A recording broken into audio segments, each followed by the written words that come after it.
used to have these dreams that I was falling and there was nothing I could do to stop it. And right before I hit the ground,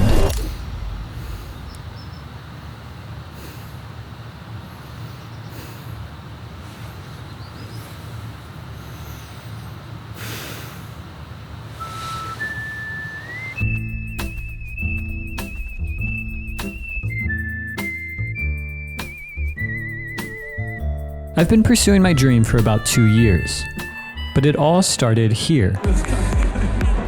In the hot summer of 2023, I found myself packed in a stadium with 50,000 other people to watch London-based artist Fred again. As I watched Fred, I couldn't help notice how free he looked in his art. He enjoyed it. He was present, interacting with the crowd as if we were one big family. In that moment, something started to slowly change within me. I began to realize my whole life I was trying to do the right thing, make the right choice, please the right people. But when I left that concert, I made a promise with myself. I was going to pursue my dreams until it worked out, or until I couldn't any longer.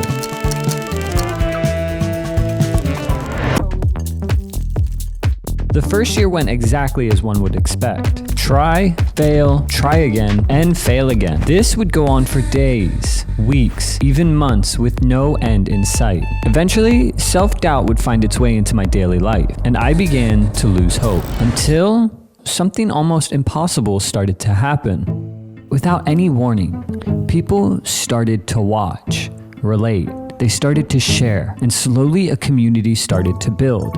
All of a sudden, it felt like a dream had started to meet reality. More views brought more opportunities. And then, sponsors. After my video went viral, I signed a 3-month deal that officially put a price tag on my creativity. I can't lie. At first, it felt amazing, like I had finally made it. I found new inspirations, got new equipment, formed new addictions. I felt free in my creativity, until something started to form deep within. Something foreign, yet familiar. A feeling that I would have to fight with for the next year. 2025 started with a lot of momentum. I spent the first few months traveling, filming, seeing and experiencing art through the eyes of others. Behind the scenes, I was working, studying, learning about color so I could develop a product that I could say I was proud of. It was all coming together, and I was feeling everything: excitement, motivation, inspiration, burnout. It was all a part of the process, and I loved it. A year ago, I would never have imagined that I'd be here, yet something didn't feel right.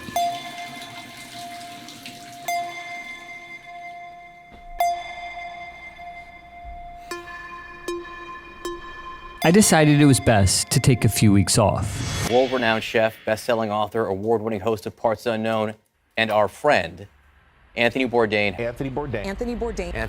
World-renowned chef, best-selling author, award-winning host of Parts Unknown, and our friend, Anthony Bourdain, has died. I've always admired Anthony Bourdain. I found myself traveling the world at a young age. During this time, I found a lot of what he said to be relatable and honest. It felt like he spoke with conviction. From the outside perspective, Anthony was living the dream. Traveling, eating, and becoming famous, all while doing it on his terms. I remember after Anthony passed away, I was in the south of France. I was looking out into the ocean, wondering how I had gotten here. I moved when I was 18, with nothing and no one. And now I was 23, with friends and a place to call home. A few months ago, it felt surreal. And now it felt normal, a little boring. In that moment, I thought of Anthony, how much he did, how far he went. What was his perspective on life after going almost everywhere and seeing almost everything? It made me realize the importance of thankfulness. It's been 2 years, 2 fulfilling years to say the least. I've accomplished what I set out to do, and yet somehow I long for more. I thought at first if I could just get here, I'd feel happy, or I'd feel at peace. And yet somehow it feels like I need to do more, work harder. I think there's a lot out there encouraging all of us to pursue our dreams, but everyone's so busy telling us how to get where we want to go that no one says what to do once we arrive. So if I may, the reality is dreams fulfilled, no matter how big or small, will in time feel normal. The goalposts move as we move. What used to inspire you no longer will. The excitement of appreciation will diminish, and you will desire more. The insecurities you brought at the beginning of the race will still somehow find themselves with you at the end. This is where I went wrong. I thought the dream itself was the goal, that the dream fulfilled, the money made, the applause from others would scratch that longing I felt. I found that it's much more simple than that. Fulfillment is found in the art of thankfulness, looking around and seeing how much I already had. The people I call family, the ones I go to when I'm struggling, the ones I celebrate with when things go well. I forgot how healthy I am. I forgot that I have the means to even make stuff, the time, the resources. If I've learned anything, dreams fulfilled aren't for yourself, they're for others. They allow others to feel a sense of motivation, to go for it, to move to that city, to write that book, or to start that business.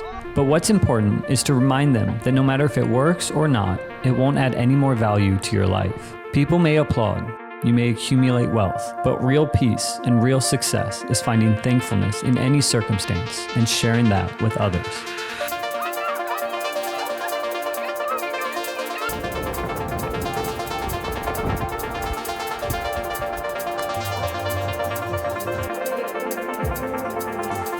Too much.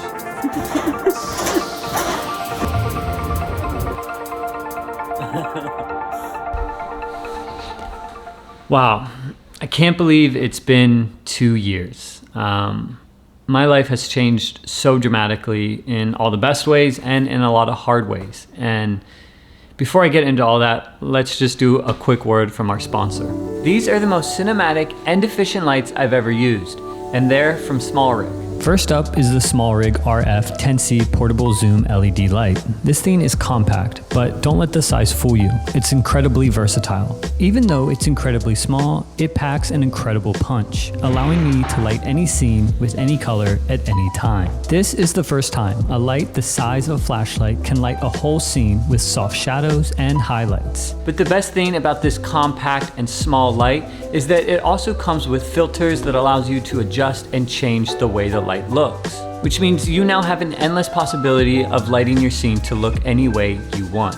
The multicolor option allows me the ability to change the background light with a simple touch of the button. Toss it in your bag, mount it anywhere, and you're good to go. Then there's the RC100C Cob LED video light. This thing feels like a studio light with the mobility of a handheld camera. The battery grip gives you cordless freedom. You can move around with it, light your subject from any angle, or hand it off to someone for a dynamic lighting without worrying about the power cables. It's powerful, color accurate, and it looks good on set or if you're solo filmmaking. Take it from me who spends so much time lighting a scene, these two lights have easily changed my life with how compact, small, efficient, and powerful they are. So definitely go and check them out, and thank you SmallRig for sponsoring this video. So when I started YouTube 2 years ago, I never imagined that, it would pay for an apartment, that it would provide for me and my wife, that it would provide opportunities to travel, to meet some amazing people. I am very humbled and very thankful that I'm even in this position. And because I'm in this position, I think it's really important for me to share honestly how I feel being on this side. As I've said before, when I started, I thought that if I just had this, if I just could make a life out of YouTube, then I would feel at peace, I would feel less pressure, I'd have more money, and I'd be happier. And in a lot of ways, there's some truths to that, but in a lot of ways, there's a lot of negatives alongside of that. Let's say when you start, if you struggle with insecurities that you're not good enough, if you feel like you never have enough money, if you feel just like you're waiting for something to happen to make you happier. The reality is, once you get to where you think that place will be that will make you feel fulfilled, once you get there, the goalposts will just move a little bit further. For example, when I hit 100,000 subscribers, the next day I thought, okay, I can't wait for 1 million. I didn't even take time to celebrate the 100,000. The goalpost literally just moved the next day. I think chasing your dreams is important. It gives purpose. It gives you a reason to go after something. It inspires you and it inspires others. There's a lot of good to it. But I think it's also important to realize that we live in a society now where likes and views and followers are limitless. There's no cap, there's no ceiling. You can just continue to grow and grow and grow. And I think it's important to realize that things that bring you joy and fulfillment are usually found apart from work. They're usually found apart from metrics. They're usually the things that are the most simple, like going for a walk, exercise, spending time with loved ones, just the art of creating itself. I think these are things that give us the most joy. And I remember about 6 months ago, I just found myself in this nonstop, like I need to make more, I need to make more money, I need to make videos that get more views, I need to get the best thumbnails, I need. And I realized, I was like, oh my goodness, like I need to slow down. I would just feel this lingering like sense of like, ugh, I need to do more. And it kind of just drained me. And I think a lot of us are kind of in that position if we're being honest. Like we need to make the next best video. We need to get 1 million views. We need to get 100,000 followers. We need to get a big brand deal. And then we'll feel at peace, we'll feel content.